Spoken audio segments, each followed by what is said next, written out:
That's awesome. No, I appreciate you coming by on the podcast, dude. For real. No, man. Thanks for having me. Tristan Higginson of Waxflower, all the way from Australia. Where in Australia is Waxflower actually from, specifically? Or So we're based out of Brisbane, which is in Queensland. It's like east coast and north. So it's like the big triangle looking one, kind of near the top.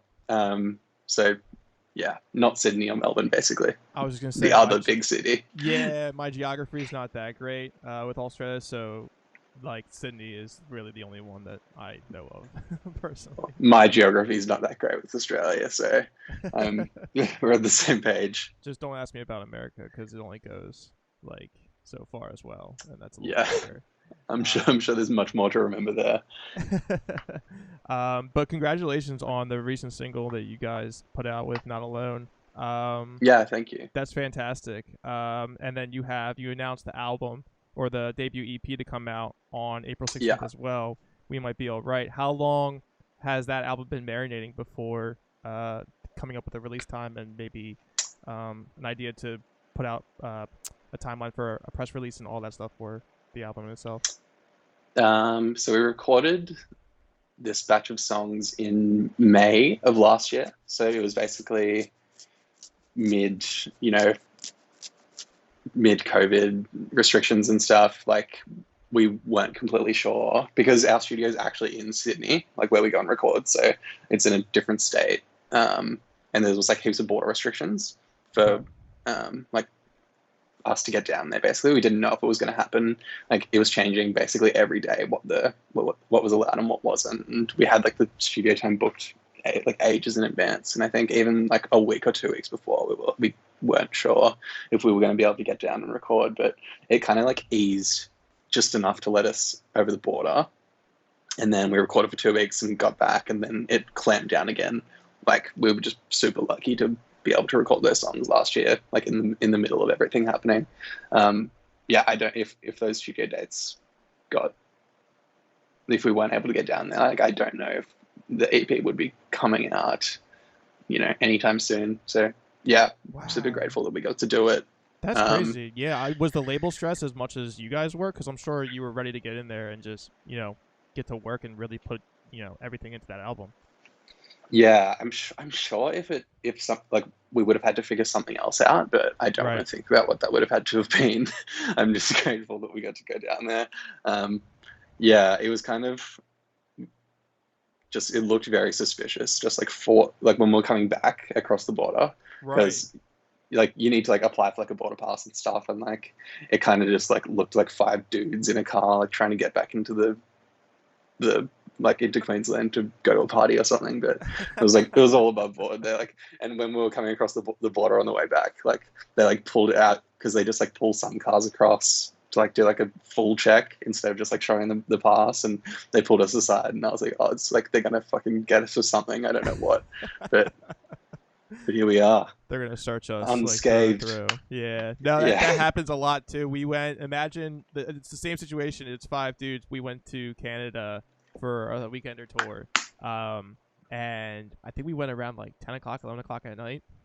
But yeah, we got searched. And long story short, our bass player got booted. He had too many. Oh shit! He had too many misdemeanors for certain situations. So wow. our videographer, photographer of that weekender. It's always the bass player. Why is that? Because you play bass. So do you have an answer for that, or like? We're just off the rails, terrible people. Always up to I'll speak for them all. It's got to be a stereotype, like because with drummers are always late. Drummers are drummers. Yeah. Drummers are late. Singers are divas. Bass players are also there, and guitarists. I don't know. Work 3 jobs outside of the band. Yeah, seriously. Is that what you do now? You work 3 jobs outside the band? No. Okay, good. I just have like a full-time job, and then the band is on top of that, which is really, it's good. Like the band doesn't feel like work or anything. It's good to have like a creative outlet outside of work, and hopefully one day full-time job. We'll see. Yeah, seriously. I mean, that's like the end goal for all of this. Just unfortunately, the pandemic put the industry on hold. Not only ours, but like a lot of other industries within the arts world. And what's going on in Australia? So sad Is to it think opened? about. I know it's very depressing because like we've talked about this on the show so many times because like this show started right before the pandemic kicked off, and right around April of 2020. So you know, like a lot of my friends in the industry, professional and underground and this and that, like we're all struggling. Like we're all on the same page and with everything. But with everything going on now, has Australia? Are their numbers? Is the numbers down? Are things starting to go back to normal a little bit? Because America is still struggling. We're definitely not gonna have shows until like maybe fall of 2021, and we're promised a vaccine by July or 2022 at like the worst case scenario. That's so wild, hey. And I think, even compared to what's going on here, because like in Australia, for the most part, it's kind of back to normal. At least in Queensland, the state where we live, like there haven't been any like community transmission cases in like a few weeks, I think. That may have changed, but like there's no more restrictions on like you don't have to sit down at bars and stuff like that. Like shows are like kind of coming back. We played our first like standing show in like a year. Last weekend we played like a standing show. Like everyone was just like allowed to be up the front and singing along and dancing and stuff, and that was great. It was still like there was like a cap on the venue, but yeah, like day-to-day life for me is kind of back to normal. Like you don't really notice it. Like there was a couple of weeks ago, there was like a week where you had to wear a mask. Like that was like mandated, and now it's kind of like that's gone. And I think in Melbourne, like down south, they just went into lockdown again because there was a bubble there. But like as soon as there's like one case or like one case of community transmission, they will like clamp down and just like go into lockdown. Like Australia's just been like super on top of it when it comes to that sort of stuff. That's actually kind of good, yeah. Considering the fact that in America, dude, like we have some states that just don't give a shit and they are completely open, like Florida, Tennessee, and then you have other states that are just on lockdown all the time. I mean, you're still allowed to cross the state line and such. However, they just try to preach, don't go to these certain states if you're taking vacation, if you're working, or, make sure you quarantine when you travel from state to state, and nobody's abiding by that. So that's why our numbers are so high. I think we have over 430,000 deaths right now in America with 326 million people. So it's still ongoing, unfortunately. But I mean, there's a lot of us that are trying our best. I'm trying my best. I don't really go anywhere. So but dude, it must have been so weird like playing that show after a year, and you're like, are we allowed to have fun? Like this is probably so strange. I wasn't sure if it was gonna be like if like social distancing was gonna be like enforced, but it was, and it was like one of the hottest shows I've ever played as well. So really? Sweaty, and everyone's just like sweating everywhere. I was like, this feels like illegal. Just like all of these like people just like at the front of a show, like getting sweaty and dancing and stuff. But yeah, it was really, really good. Like I'd kind of, because we've played so much in 2019, like we were playing most weekends, and it became like a staple in our lives, like a constant that we were just like kind of relying on. And then when everything shut down, it's like I have to find like different things to do like on the weekend. I don't know. And then like getting another taste of that like over like last weekend was just like a good reminder of how good stuff can be, and hopefully we'll get back to it in the future. Yeah, we're all waiting, honestly. And then since you can play shows, I mean, that's pretty beneficial for the album to come out, soon. Yeah. Within a month and 3 days to the date of this recording. So that's good. Wow. Yeah. I didn't realize it was so soon. I'm so bad at keeping track of like when stuff is coming out. Oh, man. And you guys are fairly new. I mean, as a band, I think you established in 2017, right? Something like that? Or 2018? Yeah, 2018. We recorded the first batch of songs in late 2018, and then announced the band in like early 2019, I think. Yeah, it feels like in like my mind, it feels like we're like a new band, and I guess like relatively we are. But then like last year just like went by so fast, and we kind of didn't do anything. Like we did, but like not really publicly, and there was no touring or anything. So, yeah, we feel like, to me, we feel like a new band. But then like I'll get like memories on Facebook and stuff. It's like 2 years ago today, you like did this with the band, and I'm like, oh, that was 2 years ago. Like, yeah, what the fuck? Where did that time go? Yeah. What the fuck happened last year? We're just gonna X off Yeah. 2020. Honestly, I think we should, when this is all said and done, maybe we should just X off like the amount of time that we had during the pandemic and just start from where we left off. Like, so if I'm 29 right now, like, and the pandemic started, I was 28. I'm still 28 when this is all said and done. Just to get a good fresh restart, so we all can forget about it. They should like when it was New Year's, like as it ticked over, it should have just went straight to 2020 again. And I was like, okay, we'll give you another try. I like that concept. It should have been, but like, all right, 2020. You know. Yeah, that's true. What's that saying? Don't let the legacy live on. Yeah, seriously. What's that saying? Fool me once, shame on you. Fool me twice, shame on me. So yeah, we're gonna give you a second chance, 2020. Come on, don't fucking do this to us. Oh man, that's crazy, dude. And in a sense, like, you know, since it's not that you guys aren't. I mean, you guys are somewhat of a new band and such, but coming from an over-round perspective of Waxflower, where does most of the bandmates take inspiration from musically, when it comes to collaborating with everybody? Yeah, so I guess we've all been in like bands before. That's kind of how we all know each other, from just playing bands when we were super young, like around Brisbane and the Sunshine Coast, which is where I'm from initially. It's like an hour out of Brisbane. Sounds like you sound like you're in New Jersey in America. New Jersey's like that. Everybody plays with everybody. Yeah, it's like I would have played so many shows with the guys in Waxflower just like back in the day. Like Dan, who plays drums, was in and still is in a band called Columbus, who like have done pretty well over the last 10 years or so, and like we played heaps of shows with them coming up. And Nick, who plays guitar, he played in like a hardcore band called Vitals, and like we also just played with them heaps. And then when it came time for like I was sitting on a bunch of demos in 2018, and I was kind of like ready to not do music anymore because I just like was kind of burnt out and hadn't really had any success, which is fine. But I was like working heaps and was just like, cool, I have these demos, like let's see if like anyone is interested in them. And I sent it to Dan, and he was just like, yeah, this is sick. Like, do you want to get in the room and jam? Within like 3 or 4 months, we're down recording with Stevie and Sydney, and then it all happened like super fast. But yeah, I guess inspiration wise, like me, Jordan and Dan are like have always been like pop punk and emo music, and Nick is kind of like likes everything but is from like a hardcore background, I guess. Yeah, and like all the music I grew up on was like MySpace, like neon pop music, I guess, with like heaps of synth and like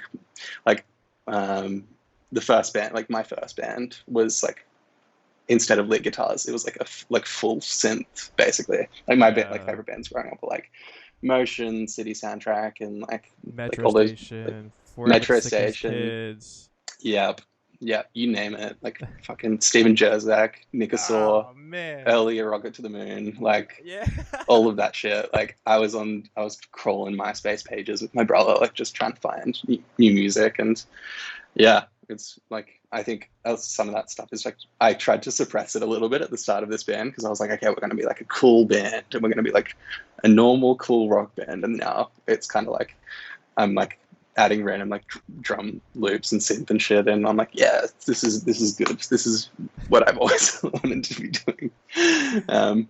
So hopefully that doesn't alienate a bunch of people. That's awesome. But what can you do? No, there's nothing you can do. I mean, it's just based on the fact of you can't please everybody. I mean, when we started releasing music as well, not everybody acquires that specific taste. You know what I mean? Because Waxflower has like an alternative pop, like very laid back ambient vibe to itself. So would you consider? Yeah. Does Waxflower consider themselves as alternative pop punk? What is the genre in itself? Yeah, that's a good question. I like always just say that I guess we are like a pop punk band at the end of Right. the day. Like we're like a I feel like we're more like power power pop kind of like we're not like a super like fast paced like pop punk band. I always say that we're like a mid tempo band. Like I one of my favorite like bands of all time is Jimmy Eat World, and like Oh, I like yeah. think I like they're kind of like my like writing like that's what I want to strive to be. I think Jim is like a like amazing writer, and I think it's really interesting how he like structures songs, and they don't have like heaps of like fast paced like pop punk songs. Like, they're not like you know those like new wave pop punk bands like the Wonder Years or Neck Deep, where it's kind of like fucking let's go like straight. And I think even those bands like reeling it back in as they get further into their careers. But yeah, I don't know. I listen to like a lot of like Fountains of Wayne are one of my favorite bands. Like all those like weird alternative rock power pop bands are like what I listen to the most. But yeah, long story short, we're basically a pop punk band. I tried to run away from that label for a while, but Right. it's probably true. So Right. I'm Yeah, like, no, because we consider ourselves ambient alternative or alternative ambient, however you want to phrase it, and it's like we're still technically pop punk. Like, is yeah, Kehley still technically pop punk? I don't know. Like, they're on their own. But I the reason why I asked is because I'm doing this thing on TikTok now. Like, I'm just giving it a shot. yeah, I want to see how TikTok works because the algorithm is very interesting, but I don't want to get too deep into that. mm, But someone commented, and the one post I did, I think it was the video I did, I said, here's some pop punk suggestions. And the 4 pop punk bands were Dry Jacket, Will Away, and Will Away, I've had them on the podcast before, but they have like an alternative feel, pop punk mm, feel. We Were Sharks are from Canada. They definitely sound like Newfound Glory and such. And who was the last one? Chief State. They kind of have like a more of a pop punk mm, vibe to them as well. But the guy or the person questioned, he was like, "Well, how do we distinguish between alternative and pop punk?" And I'm like sitting there thinking, like, and I'm like, I don't even know. Like, how do we do that? yeah, Because you have the Wonder Years, which is a perfect example of like, you know, basement Philly pop punk, and then you have Stand Atlantic, which is even that's like bubblegum pop punk. I don't know, but that's still pop yeah. punk. Like, how do you distinguish the genres? Like, it's just interesting. It's just very It interesting. is. It is really weird. I guess like they're all like subgenres of it's not. But then even then, it's not. They're kind of like adjacent to each other because it's not like they all sit under like the pop punk. I don't know. It's yeah. It is really hard to distinguish. Right. I mean, And like a band's like My Chemical Romance, are they pop punk? I guess they kind of were, but they they were also are like though, emo. right? Right? Like Dude, you're reading my mind. Like, I think at the end of the day, just every single piece of music ever written is pop punk. I think Beethoven was my favorite pop punk artist, and the pop punk Renaissance period. he's the founder of pop punk, Beethoven. Yeah, yeah. Like, for sure. I mean, Mozart. I mean, he was probably more alternative than pop punk, but I'm gonna shoot for Beethoven on that one. They were. Do you think Beethoven ever punk jumped? I don't know. I mean, the guy had a lot going for him, so maybe he did. I'm not sure. He was. Oh man, he just wrote some gnarly fucking ballads. That's for sure. No, it was just like kind of sitting in my head for the past couple of days. So I'm thinking to myself, I'm like, I guess it's just at the end of the day, whatever the band or the musician identifies their music is how they would represent themselves. But if someone's gonna call them Yeah, pop punk, like whatever, dude. Like there are people who call my band Poeta pop punk, and I'm like, yeah, that makes sense. I get it, but we're not. But I guess yeah. you can put it into that. Like we I have a guess it's subgenre. different.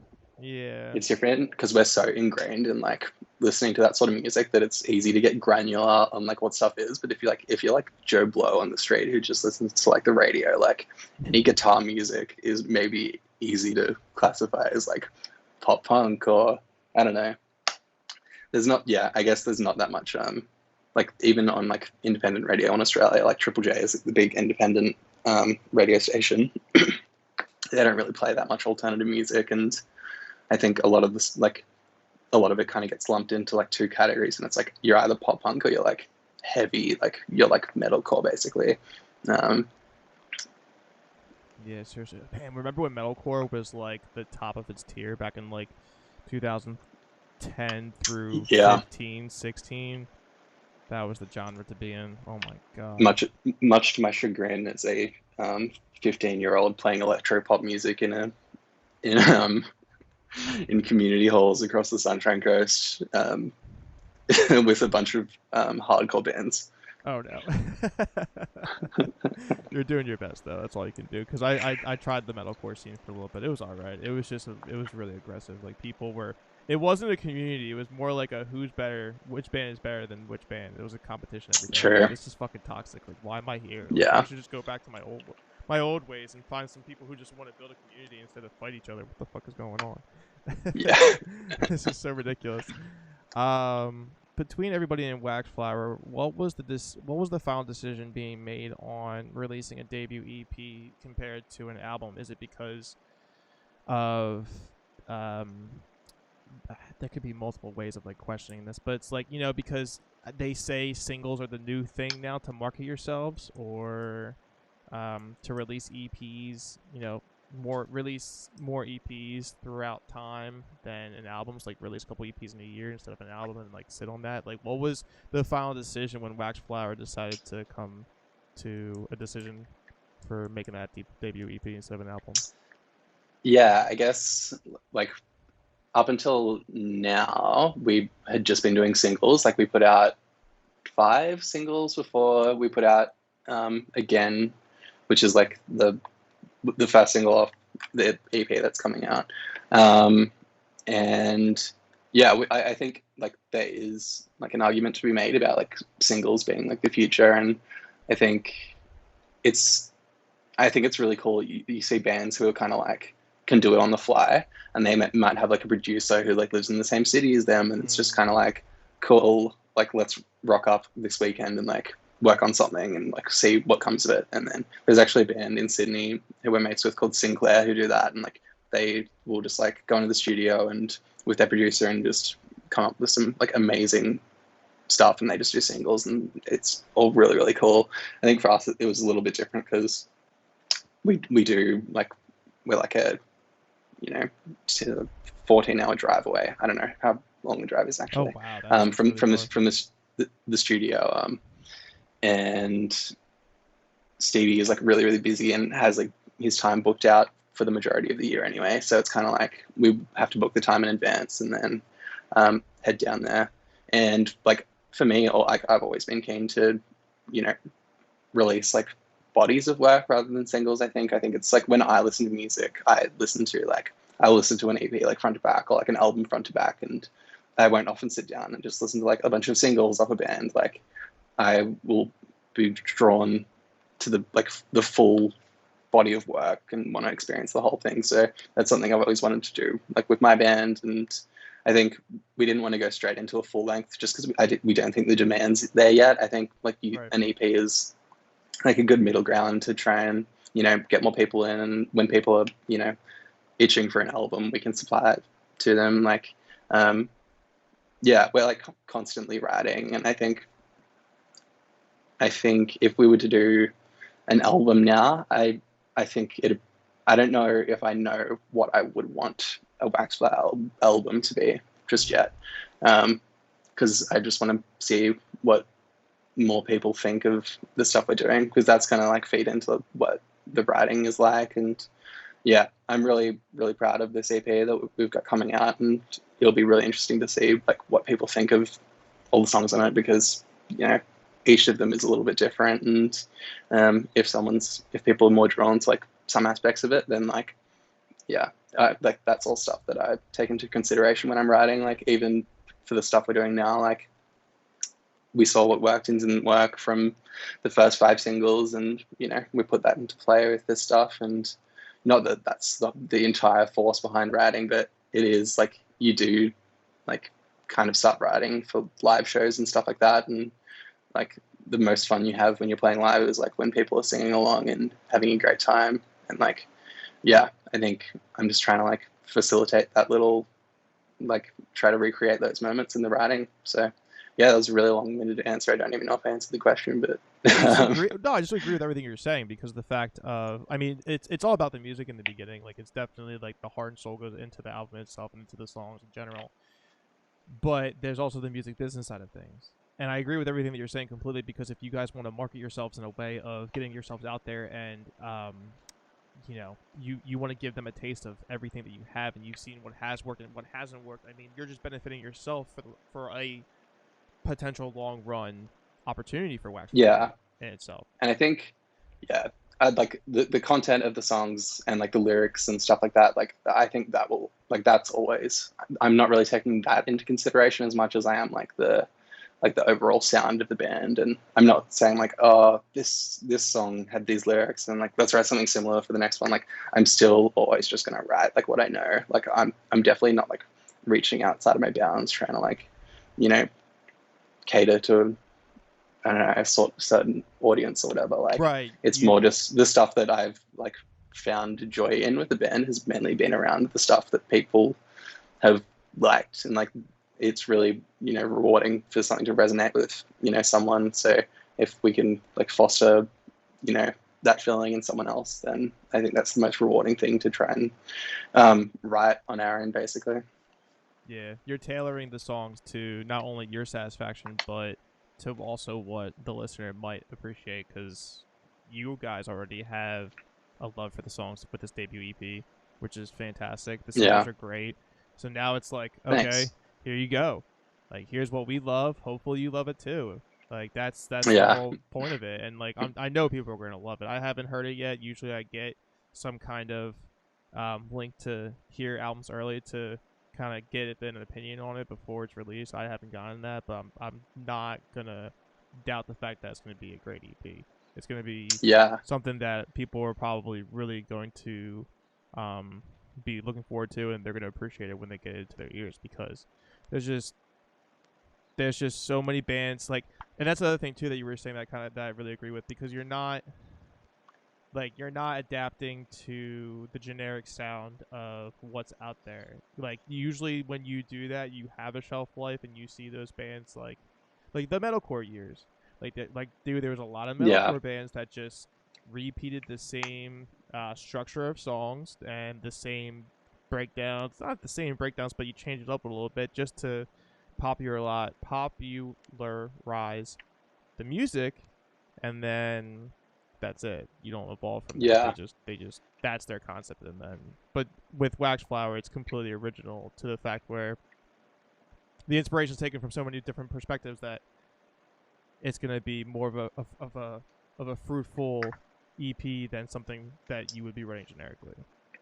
Yeah, hopefully. I think, one of the things that I try to like not do when I'm writing is to like just pull trends and that sort of thing. Like, I think I like a lot of the music that I like treasure is like music that has like stood the test of time, and like I will like revisit like the same albums over and over again. Mm-hmm. And like, I think as much as I do love like some of those like old like neon pop like Forever the Six Kids and stuff like that, but like you like listen to it and it's kind of like, this like didn't like stay, like it doesn't really hold up. And I think like you hear some of the stuff that's like being pulled into pop punk, and it's like I had this feeling like that in like 5 or 10 years time people will look back at like, like trap like drums in like pop punk songs as like being like it just, I don't want it to like put like a date on the music of being like, oh yeah, that was from this year or whatever. So I think like it, whether that's for the better or worse of the band, I'm definitely just like writing like what I know, which is absolutely either good or bad. We'll see.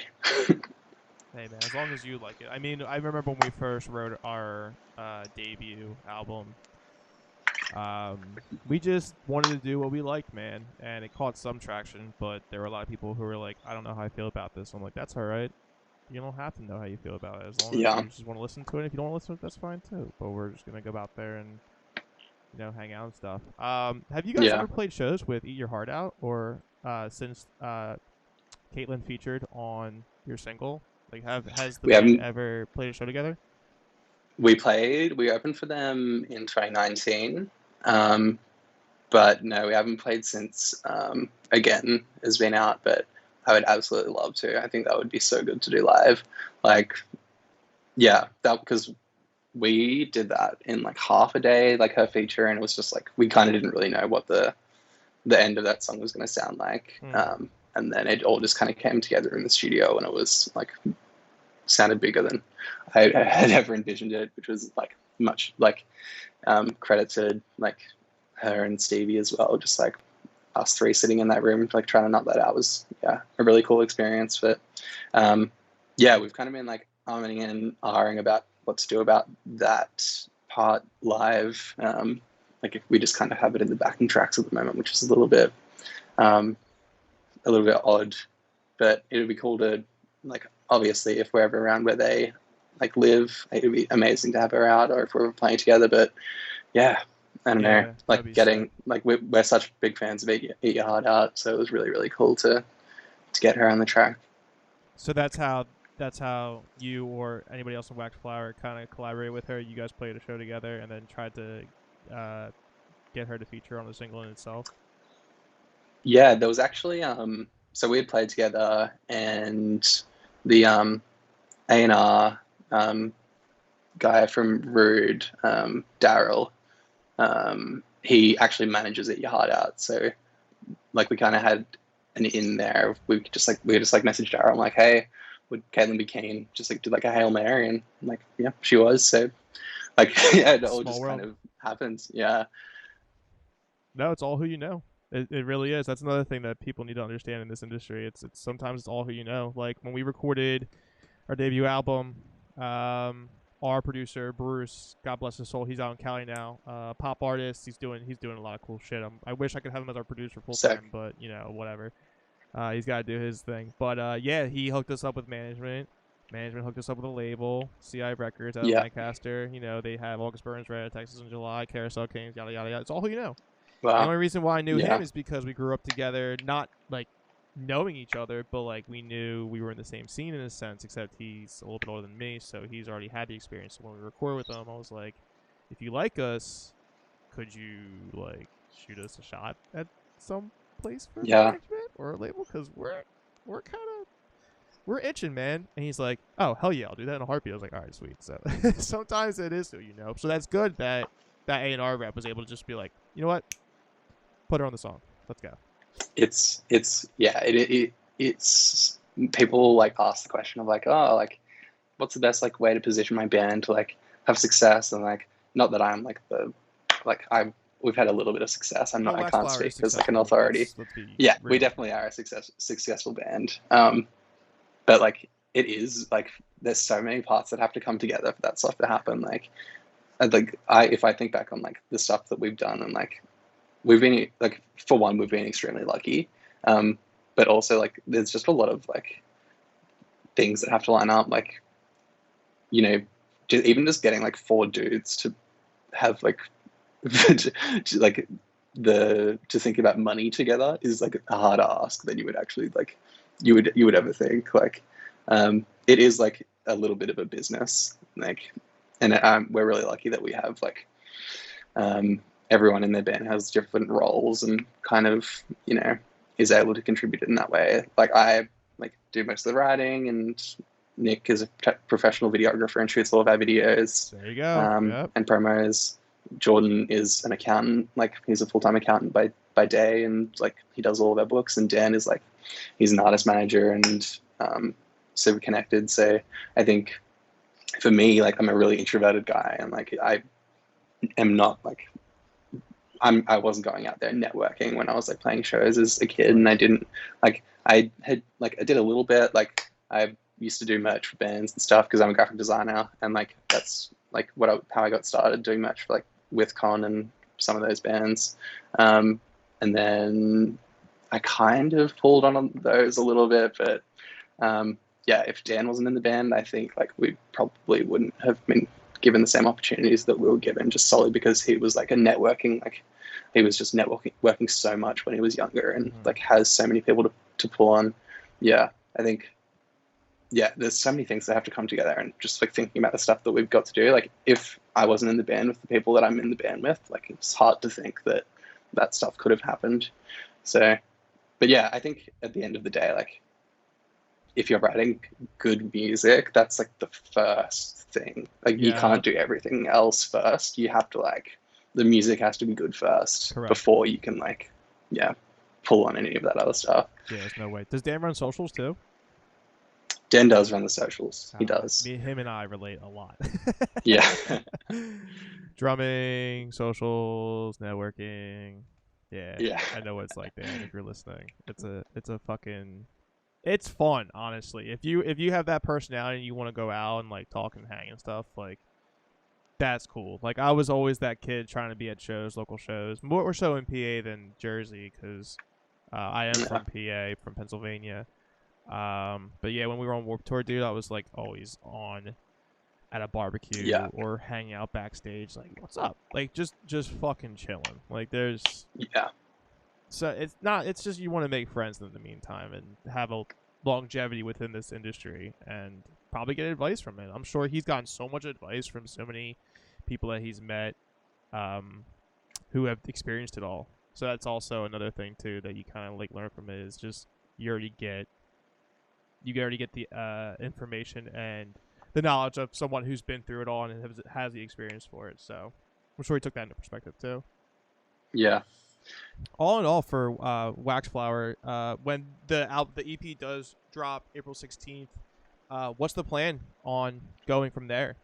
Is there anything that you could like kind of give us a hint about, like maybe some shows or something special that maybe you're in the works with, or?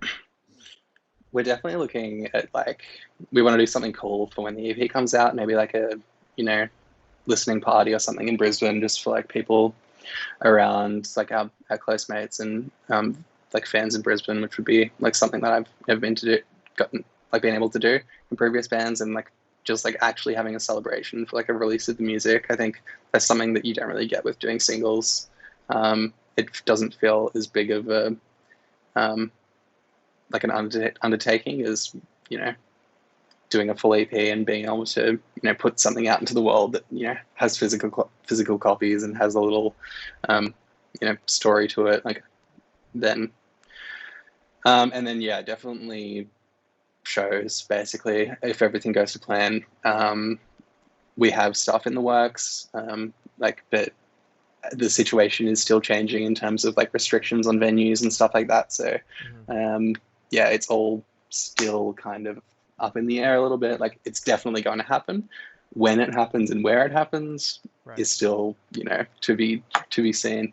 It was like basically locked in, and then it's like kind of up in the air again as Melbourne has gone back into lockdown, so we'll see. There'll definitely be shows, I just don't know where they'll be and when they'll be. So I'm so jealous. I'm sure anybody that's listening that's in America or somewhere else that we don't have shows is super jealous, because America, I mean, actually, let me take that back. So there are some shows in America, but we're not okay to do shows right now. So it's mostly the butt rock bands that are doing these shows and contracting to it everywhere. Yeah, it's fantastic. But I'm glad your numbers are down in Australia and you guys are doing everything that you can. I'm excited for Waxflower. I'm excited for this EP, honestly. This is something that I, hopefully will kind of revolutionize this genre that, we're a part of as well. But dude, I sincerely appreciate you taking the time coming on here, and no man, thank you for having me. I really look forward to it, this album.